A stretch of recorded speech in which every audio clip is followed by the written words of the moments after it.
Deuxième partie de notre émission, Territoire d'info, avec la presse quotidienne régionale, les télévisions locales de France et le réseau Via Télévision, les Indes radios, 130 radios qui sont nos partenaires, et TV5 Monde.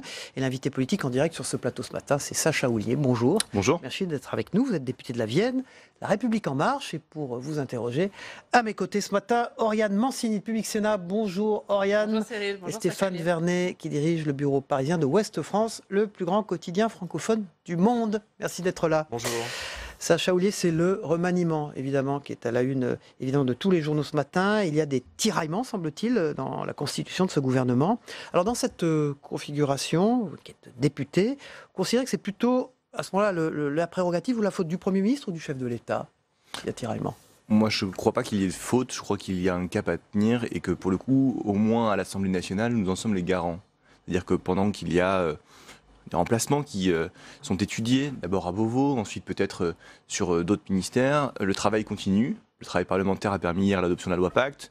Le travail parlementaire a permis hier l'examen de la loi sur les fake news, donc sur les fausses informations et sur leur prévention ou la lutte contre ces fausses informations. Et de ce point de vue-là, il n'y a ni faute, ni péché, ni erreur. Il y a quoi alors? Il y a une attente légitime que les personnes qui étaient en poste, à savoir Gérard Collomb, soient remplacées. Pour autant, vous avez vu le Premier ministre hier sur le terrain avec des policiers et des annonces qui ont été faites, parce que les policiers ne sont pas abandonnés. C'était la police de sécurité du quotidien, avec des quartiers de reconquête républicaine, avec des équipements renouvelés, avec des postes qui font l'objet d'augmentations comme jamais ça n'a été fait. Jamais ça n'a été fait. 10 000 postes de police en plus, et tout ça pour rattraper le retard qui avait été pris entre 2007 et 2012, avec de nombreuses suppressions dans la police, retard entrepris d'être rattrapé sous François Hollande, mais avec des services de renseignement qu'il fallait rééquiper, reconditionner. C'est l'image qu'a voulu donner l'exécutif hier, l'image d'un exécutif au travail, mais est-ce que ce n'est pas pour masquer le fait que quelque chose coince dans ce remaniement? Non, c'est une image qui correspond à la réalité. Encore une fois, il y a le commentaire de la réalité et la réalité. Et le commentaire de la réalité, qui se fait autour du remaniement, il est de dire nous attendons. Il est vrai que nous attendons. Est-ce que cette attente, elle est préjudiciable à l'action politique? Non. Est-ce que cette attente, elle est préjudiciable à l'action de la majorité? Non. Est-ce que cette attente, elle nuit finalement au déroulement du programme que nous avons promis? Non plus. Donc, les commentaires, quand même, il y en a beaucoup. Oui, mais le commentaire en politique, il est normal. Le commentaire en politique, il n'appartient pas aux élus. Les élus, ils sont là pour faire. Certes, mais en fait, la question qui se pose aujourd'hui, on attend, d'accord, mais combien de temps on va attendre? Et puis, pourquoi est-ce que c'est si long? Alors, bon, qu'est-ce qui coince vraiment en coulisses? Vous savez qu'en tant que responsable de texte de la réforme constitutionnelle, je suis assez attaché à ce qu'est la séparation, ou sinon à la collaboration, mais en tout cas bienveillante, des pouvoirs. De sorte que vous dire qu'est-ce qui fonctionnerait, qu'est-ce qui fonctionnerait pas, qu'est-ce qui fonctionnerait pas dans l'exécutif. Vous en parlez entre vous, donc on en parle. Vous nous éclairez un peu. Il s'avère que dans ce qui a fonctionné ces 15 premiers mois, il y a des enseignements à tirer. Et donc, beaucoup de ministres, si j'en crois le communiqué de l'Élysée d'hier soir, sont confirmés à leur poste. Il s'avère que d'autres ont moins bien fonctionné, soit parce qu'ils sont arrivés au bout d'un processus, parce que des textes ont été adoptés. Je pense peut-être à la loi Elan qui rénove le logement, qui rénove l'aménagement du numérique dans notre pays, avec des équipements, des promesses qui sont traduites. Julien de Normandie, il parlait en mois de janvier dernier d'équiper la France en 2020 de tous les territoires en 4G, en réseau bon débit, donc 8 mégabits seconde pour tout le territoire. Ça, c'est des avancées concrètes qui ont été traduites. Est-ce que les périmètres de certains ministères doivent évoluer? Probablement. Est-ce que ça appelle une réflexion globale par rapport à ce qui a été adopté, par rapport aux décrets qui devront être pris pour mettre en œuvre ces mesures-là? Très certainement. Et donc, par rapport à ça, on estime qu'on peut prendre un peu de temps et que ce temps-là n'est pas, encore une fois, préjudiciable. On a bien compris qu'on n'aurait pas de nom, c'est pas ce qu'on vous demande, mais est-ce que ce n'est pas quand même le signe qu'il y a un problème de casting, qu'aujourd'hui la Macronie n'attire plus, ou en tout cas moins qu'avant? Non, parce que si vous voulez, on pourrait répercuter cet commentaire à de nombreux partis politiques, parce que si nous avions un problème de casting, alors qu'en serait-il des autres? Mais, comme comparaison n'est pas raison... et que les autres n'ont pas un gouvernement à composer. Et que les autres n'ont pas de gouvernement à composer. D'abord, vous savez que nous avons entrepris un renouvellement de la classe politique, comme jamais. Et ma présence devant vous aujourd'hui en est un témoignage. Et donc, il nous faut aussi pouvoir faire dans le casting, regarder quelles sont les compétences de chacun, regarder quelles sont les appétences de chacun, regarder quelles sont les aspirations aussi d'autres. Vous avez vu que d'aucuns préfèrent des territoires, d'aucuns préfèrent les collectivités, et c'est à leur honneur. Ça donne une image de la République en marche qu'on ne connaissait pas jusqu'alors, ou en tout cas qu'on nous déniait, en disant qu'on avait peu d'intérêt pour le territoire, qu'on avait peu d'implantation locale, qu'on n'avait pas envie de s'impliquer dans ce qu'étaient finalement des collectivités. Alors, c'est pas qu'une image. Richard Ferrand, le président de l'Assemblée nationale, a dit dans le journal du dimanche qu'il a eu beaucoup de malentendus sur cette question des territoires. À nous de nous réconcilier avec les territoires. Il y a quand même un problème entre l'exécutif et les territoires. Moi, je crois que nous sommes la première génération qui expérimente le non-cumul des mandats. C'est sain. C'est sain parce que, d'abord, nous, en tant que parlementaires, on a beaucoup de temps pour accomplir le travail colossal qui est le nôtre pour accomplir les promesses. Par contre, c'est aussi une révolution pour les élus.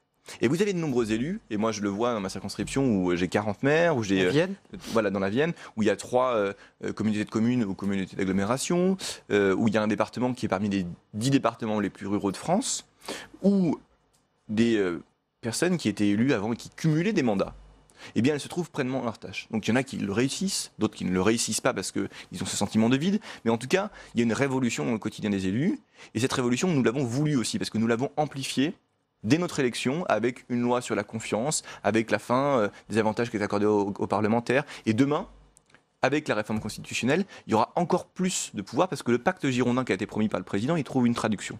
Notamment sur ces expérimentations, où on dira aux collectivités, prenez en main des compétences, expérimentez, et si jamais ça marche, si vous êtes capable de nous prouver que les compétences que vous exercez, typiquement un truc avec lequel je ne suis pas du tout d'accord, mais qui est le revenu universel qui est proposé par certains départements de Nouvelle-Aquitaine.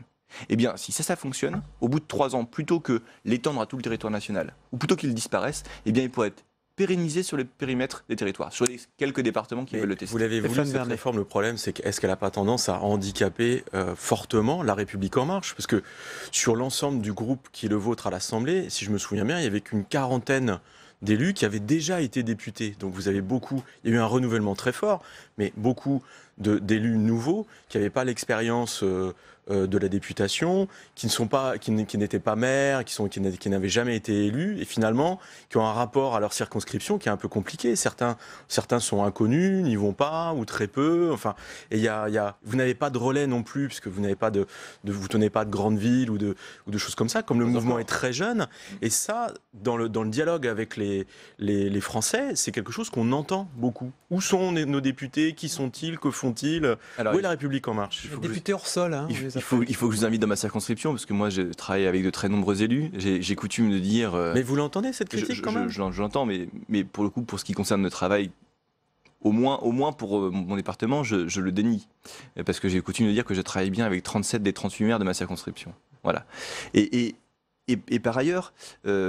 il y a aussi un paradoxe que de dire qu'on veut un renouvellement de la classe politique, qu'on voulait une émergence de nouvelles idées, qu'on voulait aussi une rupture avec une alternance qui ne correspond d'abord pas à la réalité française, mais qui correspond aujourd'hui plus à la réalité européenne. Parce que le bipartisme, il a explosé en Espagne, et ce depuis 2012. Parce que le bipartisme, il a éclaté en Italie, et ce maintenant encore plus de façon significative, en tout cas palpable, avec l'alliance des populistes au pouvoir. Et parce que cette alternance droite-gauche, qui ne correspondait plus aux réalités, en tout cas du pays, et de nombreux maires s'en affranchissaient, même pour être élus, eh bien, elle a aussi éclaté en France. Et donc, elle appelait de nouveaux élus. Ces nouveaux élus, parfois, découvrent la vie politique, parfois étaient des militants, c'est mon cas, et puis d'autres fois, ont eu certaines expériences locales. Mais on ne peut pas attendre des parlementaires qu'ils soient les professionnels qu'ils étaient auparavant, parce que précisément, ils n'ont pas vocation à durer, et ça c'est une réforme que nous allons mettre en œuvre, le non-cumul des mandats dans le temps. Alors juste, puisque vous dites que vous êtes sur le terrain, est-ce que vous faites des remontées de terrain à Emmanuel Macron ? Est-ce qu'il vous écoute ? Est-ce qu'il vous entend ? Alors d'abord, sur il est déconnecté.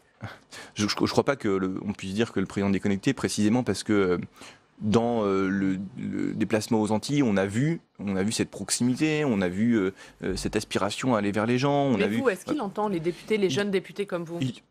En tout cas, je lui fais remonter des notes, je lui fais passer des éléments.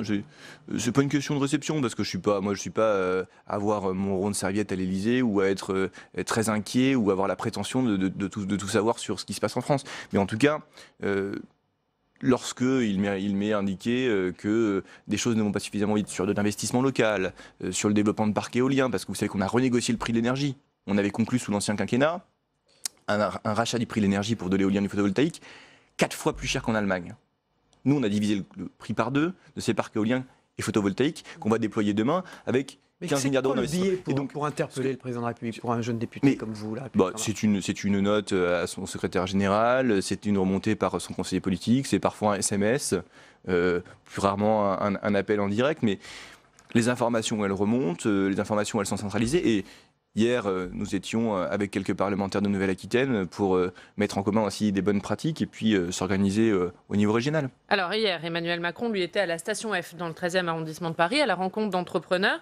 Il a été interpellé par l'un d'entre eux qui lui disait que le poids des charges sociales l'empêchait de recruter. Emmanuel Macron lui a répondu « L'URSSAF, c'est votre ami ». C'est fini le pognon de dingue? On a changé de discours? Non, je crois que d'abord, si on prend la réflexion qui est celle de ce chef d'entreprise, pour les prestations sociales, elles ont, en tout cas les prélèvements sociaux pour être plus précis, elles ont largement baissé. Parce que c'est la baisse des cotisations qui pèse sur les salariés, parce que c'est la baisse de l'impôt sur les sociétés et dont le taux va progressivement baisser jusqu'à 25% alors qu'il était à 33% au début du quinquennat. Et pour le coup, encore avec la loi Pacte et les efforts qui sont faits pour les procédures pour la création d'entreprises, là on a eu cet accompagnement. En revanche, il y a un financement aujourd'hui de la protection sociale dans notre pays. Il y a un financement qu'on a rénové, il y a un financement qu'on a rééquipé pour que les droits, qui sont ceux des indépendants notamment, soient meilleurs. L'assurance chômage, le droit à la retraite, et on pourra en parler si vous le souhaitez avec la réforme des retraites que nous allons lancer. Mais en tout cas... On va y venir, mais reconnaissez qu'il y a un changement de discours de la part du président de la République. Non, parce qu'autour de l'URSSAF, regardez, avant vous aviez le CFE, donc le Centre de formation des entreprises, l'URSSAF, le RSI, etc. Et quand vous cotisiez indépendant et profession libérale, j'en sais quelque chose, j'étais avocat, vous cotisiez aussi à un ordre professionnel. Là aujourd'hui, le but qui est le nôtre, il est que l'URSSAF agisse en tant que collecteur de tous les prélèvements sociaux. Et donc l'URSSAF, il est là pour simplifier la vie des chefs d'entreprise, il est là pour rendre clair le système et pour, en plus de savoir à qui on doit, ce qu'on cotise, où ça va. Et ça, c'est en cela que des organismes comme l'État, qui collectent, eh bien, sont utiles aux chefs d'entreprise. Encore faut-il qu'ils le voient, c'est le but de la réflexion du président. Sacha Houlié, député de la Vienne, La République en marche, est notre invité politique ce matin sur ce plateau. Hier, plusieurs milliers de personnes défilaient à Paris à l'appel de 6 syndicats, 21 500 personnes à Paris, même selon un comptage indépendant du cabinet en l'occurrence, pour dénoncer la politique sociale de l'exécutif. Est-ce que ça vous interpelle quand même, ça, vous, élu de La République en marche? On y est attentif. Cette demande de virage social. Mais vous voyez, le paradoxe, c'est qu'on nous a dit vous avez fait le virage social avec le plan pauvreté et le plan santé. Ce que je ne crois pas, parce que je pense que le virage social, ça fait depuis le début du quinquennat qu'il est entrepris. D'abord parce que la loi sur les ordonnances, sur le droit du travail, elle comporte des droits. Elle protège autant qu'elle libère. Le fait que vous soyez un salarié, vous savez à quelle sauce vous allez être mangé si vous allez au prud'homme. Donc, si vous savez le nombre d'indemnités qui seront, eh ben, ça vous protège parce que vous n'aurez pas le dumping du chef d'entreprise qui voudra vous licencier. Le fait que vous puissiez négocier vos conditions avec des syndicats qui sont forts dans l'entreprise, ça vous protège parce que vous pouvez avoir des conventions collectives qui sont davantage, qui créent davantage de droits. Le fait qu'on fasse la loi Avenir Professionnel qui protège encore parce qu'on dit face au chômage de masse qui est le fléau de notre pays, eh bien, vous allez pouvoir vous équiper, vous allez pouvoir transformer votre vie et tout au long de votre vie, vous auriez votre sac à dos social, parce que ça a été finalement l'image qui a été portée lorsqu'il y a eu ce débat sur la SNCF, le sac à dos social qui fait que vous serez protégé, vous aurez un fil de sécurité. Et puis demain, il y aura effectivement cette réforme des retraites, il y aura l'assurance chômage pour tous qu'on négocie en ce moment. Et donc, il y a des négociations, il y a des concertations, il y a du travail qui est entrepris. Donc je ne partage pas cette inquiétude. On va parler de la réforme des retraites. Vous en parliez il y a quelques minutes. Jean-Paul Delevoye, le haut commissaire à la réforme des retraites, reçoit aujourd'hui les syndicats. Début des consultations avec les partenaires sociaux. Elles devaient se terminer en décembre, ces consultations. Finalement, elles se termineront en mars. Ce qui fait que le projet de loi ne pourra pas être adopté avant l'été. Est-ce que ce n'est pas une tactique politique pour repousser cette réforme après les européennes? Non, d'abord parce que comme nous faisons beaucoup, nous avons un agenda législatif un peu contraint. Vous savez que la réforme constitutionnelle reviendra en janvier. Vous savez aussi, avec l'agenda parlementaire, que nous examinerons une loi sur les mobilités du quotidien également au premier semestre. Et cette réforme des retraites, ça prouve bien que d'abord, il y a une consultation qui est faite, une consultation qui fait remonter des constats que nous avions identifiés dès la campagne, en disant, si vous êtes passé dans le public puis dans le privé, et inversement, votre retraite, elle n'est pas la même. Si vous avez été, par exemple, infirmière, et que vous êtes passé par un régime public, un régime privé, puis indépendant, votre retraite elle est illisible. Et donc ça, c'est un problème que nous allons traiter. À propos de lisibilité, quand on annonce par exemple que la retraite à 62 ans ne sera accessible à taux plein que si vous la prenez à 63 ans, comment est-ce que vous croyez que les gens interprètent ce genre de choses? C'est pas le président de la République qui avait dit il faut arrêter d'emmerder les retraités? J'ai envie de dire fake news, parce que c'est encore une fois une annonce qui ne figure pas dans notre projet à ce stade. Donc ça ne se fera pas, c'est pas vrai. Ce que je vous dis, c'est qu'aujourd'hui, il y a une concertation et que quelle est l'annonce qu'on a faite? On a dit, la réforme, c'est la même chose que les pensions de réversion qu'on devrait supprimer. C'était faux. C'était faux, et je tiens à le dire parce qu'il y a des retraités qui m'interpellent sur le terrain en me disant vous allez supprimer la pension de réversion. Faux, on n'y touche pas. Qu'est-ce qui est vrai? On va faire un régime dans lequel 1 euro cotisé pour tous les régimes vaudra droit au même droit. 2, on ne touche pas au système de retraite pour les retraités qui sont déjà en situation de pension de retraite. 3, toutes les personnes qui sont à 5 ans de l'âge légal de départ de la retraite, donc toutes les personnes qui prendront leur retraite avant 2025, ne seront pas concernées. Pour celles qui la prendront entre 2025 et 2030, ce sera un régime transitoire. Et ensuite, effectivement, il y aura une réforme qui s'apparentera à ce qui a été fait en Suède, qui sera similaire à ce qui a été développé en Italie, pour que quand vous avez 1 euro, quel que soit le passage que vous avez fait, public, privé, indépendant, même droit. Aujourd'hui, autre exemple. Non, on est obligé d'être très court, donc très vite. Dernier exemple. Si vous avez un enfant, c'est 2 trimestres dans la fonction publique, 8 trimestres dans la fonction volonté de faire les 63 ans fake news. Comment? Les 63 ans fake news. En tout cas, c'est quelque chose qui aujourd'hui ne figure pas dans le projet et qu'on discutera probablement votre ensuite volonté, avec les partenaires sociaux. De la pédagogie sur ces sujets. Sacha Houlié, député de la Vienne, La République en marche. C'est fini la bande de Poitiers, le cadal historique, les fantassins d'Emmanuel Macron? Je crois que la politique n'empêche pas d'avoir des amis. Merci. Et ça en fait partie. Merci beaucoup. On passe au débrief de l'actualité dans un instant. Merci Stéphane Vernet, merci Oriane Mancini.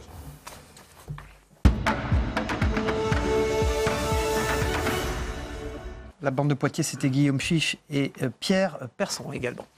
On passe tout de suite au débrief de l'actualité et fait son entrée Jean-Michel Elvig. Merci beaucoup Sacha Houlié, député de la Vienne, qui nous quitte, il passe derrière moi. Jean-Michel Elvig, on va parler du remaniement tout de même. Alors, vous développiez une théorie très intéressante d'ailleurs dans la première partie de l'émission concernant ce remaniement, en disant que dans le temps, vous disiez d'ailleurs que vous apparteniez à l'ancien monde, on composait un remaniement en fonction d'un certain nombre d'élus, de gens qui représentaient les territoires, certaines grandes villes, etc., pour avoir un équilibre politique qui était représentatif du pays. C'est plus du tout le cas aujourd'hui. Oui, les dosages politiques, parfois même des dosages de sociétés de pensée ou des sociétés spirituelles. Mais aujourd'hui... Ça s'est arrêté quand, ça ? Ça s'est arrêté. Alors là, franchement, déjà, ça a commencé sous Hollande et avec le critère absolu de la parité homme-femme, et ça s'est accentué encore avec Macron du fait de membres de la société civile. Il faut un quota de membres de la société civile. C'est l'exaltation de la société civile. Donc, au final, c'est quoi la société civile? Souvent, ce sont d'anciens hauts fonctionnaires, enfin des gens comme Agnès Buzyn ou d'autres. Muriel Pénicaud. Non, pas Muriel Pénicaud, que précisément le seul cas, enfin un des seuls cas à un ministère assez important de quelqu'un qui vient de l'entreprise et qui fait bien le job. Les autres, ce sont Agnès Buzyn, c'est des techniciens, fonctionnaires de la santé. Non, mais est-ce que ce ne sont pas des gens qui connaissent les choses? Jean-Michel Blanquer. Oui, est-ce que ce sont pas des gens qui connaissent les choses? Est-ce qu'il n'y a pas au fond une différence entre ceux qui étaient, j'allais dire, des représentants de partis politiques, des barons, on les appelait même, et qui pouvaient passer d'un ministère à l'autre, et ceux qui, aujourd'hui, connaissent les dossiers? Vous venez de citer les noms, Muriel Pénicaud, Agnès Buzyn, qui sont des connaisseurs des secteurs pour lesquels ils sont nommés. Qu'est-ce qui est le mieux au fond? Il faut un peu les deux. Hein. Le seul, parce que quelqu'un qui connaît très bien ces dossiers peut aussi être totalement dénué de sens politique, c'est-à-dire de capacité de communication, de négociation, de contradiction aussi dans le débat public. Finalement, il n'y en a pas beaucoup. Il n'y a que Jean-Michel Blanquer. Alors, ça veut dire que les autres soient absolument nuls dans cet exercice, mais ils sont quand même assez faibles. Donc, cette volonté absolue de chercher des gens de la société civile, c'est aussi dénier le fait que la politique, ça s'apprend aussi en faisant les marchés, distribuant des tracts, dans les réunions de partis, etc. On acquiert comme ça une connaissance du débat public, de la prise de conscience de l'autre, de ce que... Donc, ce que vous dites, c'est qu'il faut des deux. Il faut les deux, oui. Donc c'est assez difficile à trouver. Et puis en plus, si vous voulez vraiment des gens qui ne soient pas ce profil de haut fonctionnaire, même un peu politique, si vous allez convaincre aujourd'hui quelqu'un qui est cadre dans une entreprise, de passer ministre, de tout arrêter, d'arrêter sa carrière pour être ministre, qui est quand même aujourd'hui la charge ministérielle, c'est vraiment... Il n'y a que de mauvais coups à prendre. En plus, pour un temps assez limité. De latence, est-ce que c'est ce qui explique ce temps qui est pris pour composer le gouvernement? C'est probablement une des raisons, si vous ajoutez en plus le critère de la transparence absolue en matière fiscale, en matière les dernières fois, il y avait cette demande de transparence. Sans parler des questions d'inconduite personnelle. Hein. Il faut comme ça filtrer, donc faire des enquêtes serrées en l'espace de quelques jours sur un certain nombre de gens, ce qui n'est pas toujours facile et expose aussi à des ratés. Donc, mais ça atteint des proportions assez importantes. Quand on pense que la ministre de la Culture a fait l'objet d'une poursuite pour une question de métrage, d'extension de bureau il y a 20 ans, mais ce qui mobilise entre nous, soit dit, un magistrat, des policiers pour aller mesurer aujourd'hui si ce qui a été fait il y a 20 ans, ça tourne aussi un peu à l'absurde. Merci Jean-Michel Alvéguin de la République des Pyrénées pour ce commentaire sur ce remaniement qui tarde à être connu. On passe tout de suite au Zap Matin de Christophe Combarieux, ce qui s'est passé entre autres dans les matinales d'infos ce matin, juste pendant que nous étions nous-mêmes à l'antenne. Et c'est Delphine Girard qui prend la suite à cause de la commission d'enquête sénatoriale sur l'affaire Benalla au Sénat ce matin. Merci et à demain. S'il ne trouvait pas de ministre de l'Intérieur au bout d'une semaine, c'est qu'il y a un vrai problème de ressources humaines dans la majorité. Ça m'est un peu égal. Je pense que ça ne changera rien, que de toute façon tout se décide à l'Élysée et que si ça tarde, c'est qu'ils ont un peu de soucis, mais il faut dire que tout ça se fait dans la précipitation et l'improvisation. La tragicomédie continue. Vous n'arrivez même plus à dissimuler l'affaiblissement du pouvoir exécutif. Vous avez une sorte de gouvernement fantôme qui fait semblant d'être là, tout en n'étant déjà plus vraiment là. Jusqu'où ?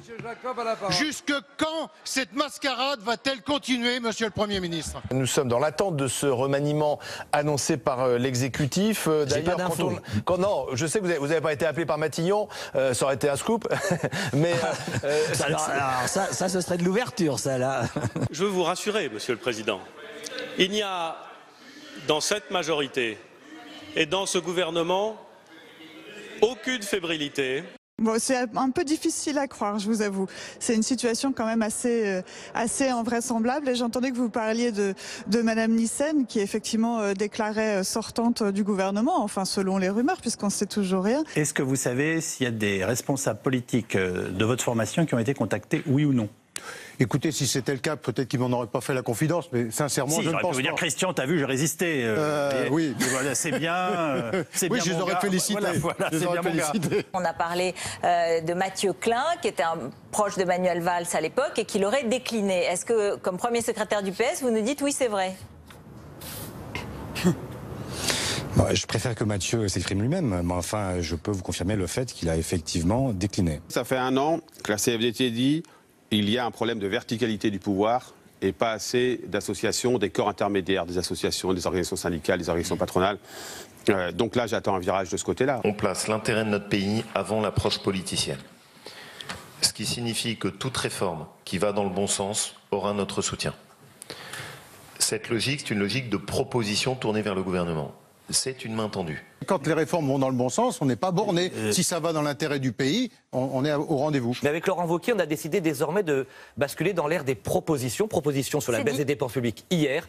Et il faut entendre aussi mes propositions sur la hausse du travail, la hausse des salaires et des revenus pour ceux qui bossent et font des efforts.